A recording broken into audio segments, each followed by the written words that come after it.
Assalamualaikum warahmatullahi wabarakatuh. Salam, Om Swastiastu, Namo Buddhaya, Salam Kebajikan, Rahayu.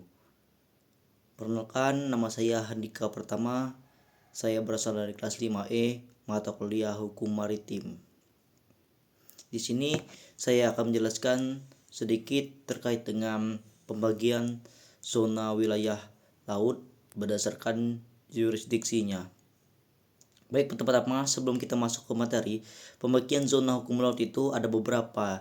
Di sini berdasarkan klasifikasinya ada 6.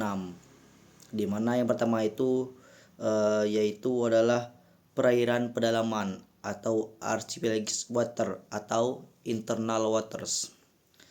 Perairan pedalaman diatur adalah perairan yang terletak ke arah dalam garis batas pengukur laut teritorial. Perairan pedalaman secara umum terdiri dari teluk, muara, pelabuhan, dan perairan-perairan yang tertutup oleh garis pangkal lurus atau strike baseline. Negara pantai memiliki kedaulatan penuh atas internal waters, inocenspecek bagi kapal-kapal asing.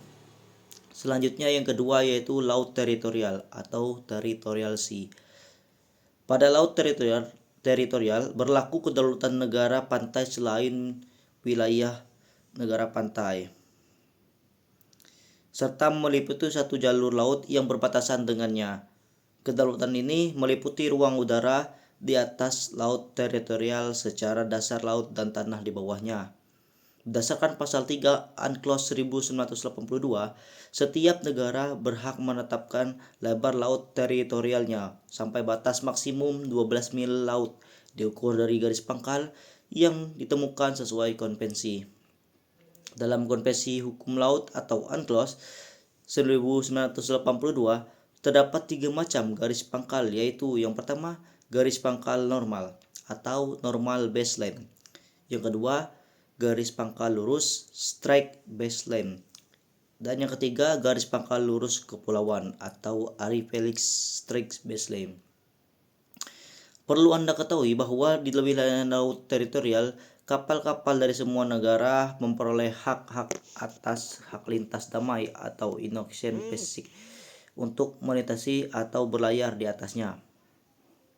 Hak lintas damai wajib dilakukan dengan terus-menerus dan secara tepat mungkin dan terdapat beberapa syarat yang diperlukan, yaitu kapal melintasi laut teritorial tanpa memasuki perairan pedalaman atau berkunjung ke pelabuhan.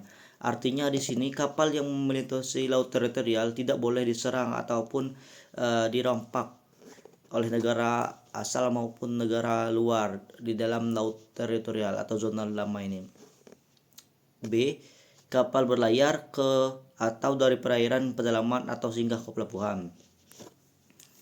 Selanjutnya yang ketiga, zona tambahan atau contiguous zone. Zona tambahan adalah zona yang berbatasan dengan laut teritorial. Zona ini diukur sejauh 24 mil laut nautical miles dari garis pangkal, yang dimana laut teritorial diukur. Dalam zona tambahan, negara pantai dapat melakukan pengawasan yang diperlukan untuk mencegah pelanggaran terhadap peraturan bea cukai, perpajakan ataupun fiskal, imigrasi, dan kesehatan pada laut teritorialnya, yang menghukum pelanggaran terhadap peraturan-peraturan tersebut yang dilakukan di dalam wilayah teritorial. Yang keempat, landasan kontinen atau continental shelf.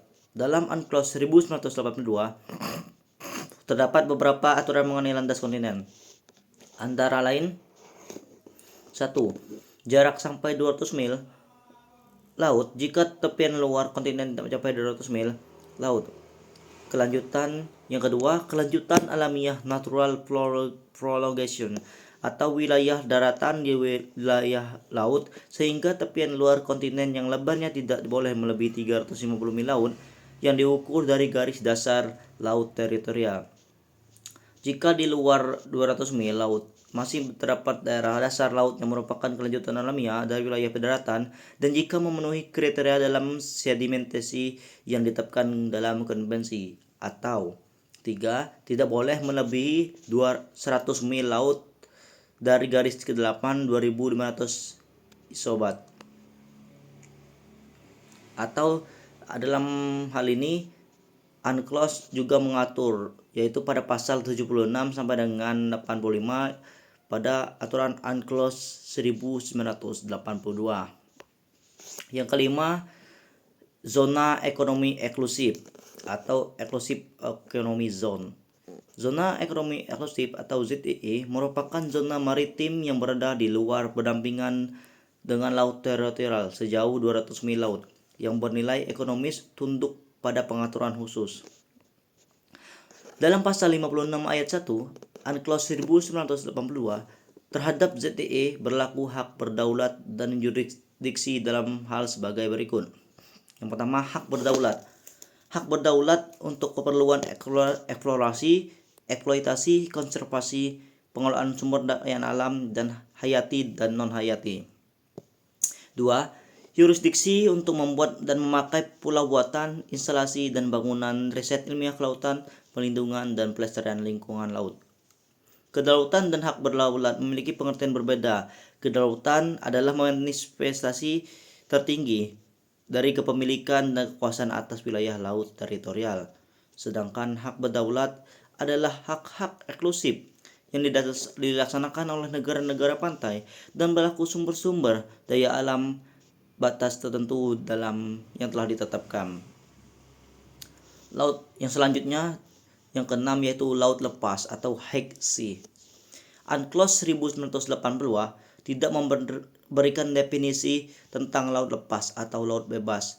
Hanya dikatakan bahwa ketentuan-ketentuan mengenai zona maritim tersebut diterapkan termasuk semua bagian laut yang tidak termasuk dalam ZEE, laut teritorial atau perairan pedalaman dari suatu negara, atau perairan kepulauan dari suatu negara kepulauan. Di zona laut lepas, semua negara yang dapat melaksanakan kebebasan, yakni kebebasan berlayar, terbang, pemasangan pipa kabel, pembangunan instalasi dan pulau buatan, serta riset ilmiah kelautan. Di laut lepas berlaku prinsip universal jurisdiction atau prinsip hukum yang mengizinkan untuk mengharuskannya suatu negara untuk memprotes tindakan kejahatan terlepas dari lokasi kejahatan terjadi, kebangsaan pelaku ataupun korban. Penerapan universal jurisdiction terdapat dalam pasal 100 UNCLOS 1982, yaitu all states shall cooperate the full possible extent in representation of piracy on the high seas or any other place outside the jurisdiction of any state. Artinya, setiap negara memiliki kewajiban untuk bekerjasama dalam menumpas tindakan kejahatan perompakan di laut lepas maupun di luar yurisdiksi suatu negara. Kemudian, tidak ada satupun negara dapat menundukkan kegiatan di laut bebas di bawah kedaulatan negara tersebut. Serta setiap negara berhak melayarkan kapal di laut lepas dan dengan mengibarkan bendera kapalnya. Selanjutnya, dasar laut samudra atau kawasan seabed or the area. Pada kawasan ini, prinsip common heritage of nation, yakni warisan bersama umat manusia. Artinya, setiap negara bebas melakukan kegiatan eksplorasi di wilayah ini dan memiliki tanggung jawab bersama untuk mengawasi dan menjaga wilayah tersebut dari kerusakan. Selanjutnya, yang ke-8 itu selat internasional atau international strait. Selat internasional merupakan jalur laut yang dibatasi dua pantai yang berseberangan menghubungkan dua bagian laut lepas yang digunakan untuk navigasi internasional.